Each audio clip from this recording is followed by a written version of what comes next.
ನಮಸ್ಕಾರ ಕರ್ನಾಟಕ. ನಾವು ಕರ್ನಾಡಿನ ಕಣ್ಮಣಿಗಳು ಮೊರೀಷಿಯಸ್ನಲ್ಲಿ ಸಿಂಹಗಳನ್ನ ಭೇಟಿಯಾಗಲಿಕ್ಕೆ ಅಂತ ಹೋಗ್ತಾ ಇದ್ದೀವಿ. ನಾವು ಮಾತ್ರ ಭೇಟಿ ಆದರೆ ಹೇಗೆ, ನಿಮಗೂ ಭೇಟಿ ಮಾಡಿಸ್ತೀನಿ, ಕೊನೆವರೆಗೂ ಇರಿ. ನಾವಿದ್ದೀವಿ ಮೊರೀಷಿಯಸ್ನಲ್ಲಿ ಬೆಸ್ಟ್ ಪಾರ್ಕ್ ಆಗಿರುವಂತಹ ಕೆಸೆಲಾ ನೇಚರ್ ಪಾರ್ಕಲ್ಲಿ.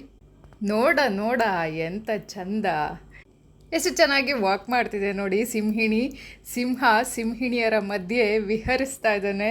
ಇಲ್ಲಿ ಒಂದು ಸಿಂಹಿಣಿ ವಾಕ್ ಮಾಡ್ತಾ ಇದ್ದಾಳೆ, ನೋಡಲಿಕ್ಕೆ ಖುಷಿಯಾಗುತ್ತೆ. ಬಂದ ನೋಡಿ, the lion ಮುಫಾಸಾ, the king of the forest. ಇವುಗಳ ನಡೆ ನೋಡ್ರಿ, ನಡೆಯಲ್ಲಿರುವಂತಹ ಗಾಂಭೀರ್ಯ ನೋಡ್ರಿ ಹೇಗಿದೆ ಅಂತ. ಅಯ್ಯೋ, ಗಾಂಭೀರ್ಯ ಅಂದ ತಕ್ಷಣ ಇಲ್ಲಿ ನೋಡಿ, 2 ಸಿಂಹಿಣಿಯರು ಚೊಲ್ಲಾಗಿ ಆಡ್ಕೊಂಡು ಪೋಳ್ ಬುದ್ಧಿ ತೋರಿಸ್ತಿದ್ದಾವೆ. ಇಬ್ಬರು ಕಿತ್ತಾಡ್ತಾ ಇದ್ದಾವೆ.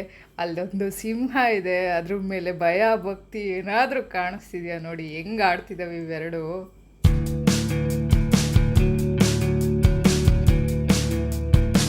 ಇಲ್ಲೊಬ್ಬ ಬಿಳಿ ಸಿಂಹಿಣಿ ರಿಲ್ಯಾಕ್ಸ್ ಮಾಡ್ತಿದ್ದಾಳೆ, ಇಲ್ಲೊಬ್ಬ ಸಿಂಹಿಣಿ ಮೆಡಿಟೇಷನ್ ಮಾಡ್ತಿದ್ದಾಳೆ.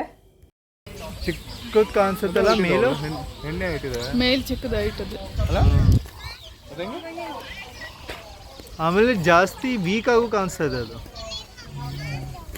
4 ಫಿಮೇಲ್ 1 ಮೇಲು. ಅದೇ ತರ ಜೀವನ, ಲೈಫ್. ಅವೇ ಕಿತ್ತಾಡ್ಕೊಂಡಿದ್ದಾವ್ ನೋಡು. ಮೇಲೆಲ್ಲ ಹೋಯ್ತು, ಹೋಗಿ ಮಲ್ಕೊಂಡ ಅಲ್ಲಿ. ಅಲ್ಲಿ ಅಲ್ಲಿದ್ದಾನೆ ಅವನು ಆರಾಮಾಗಿರ್ತಾನೆ, ನೀವೇ ಕಿತ್ತಾಡ್ಕೊಂತಿದ್ದಾವೆ.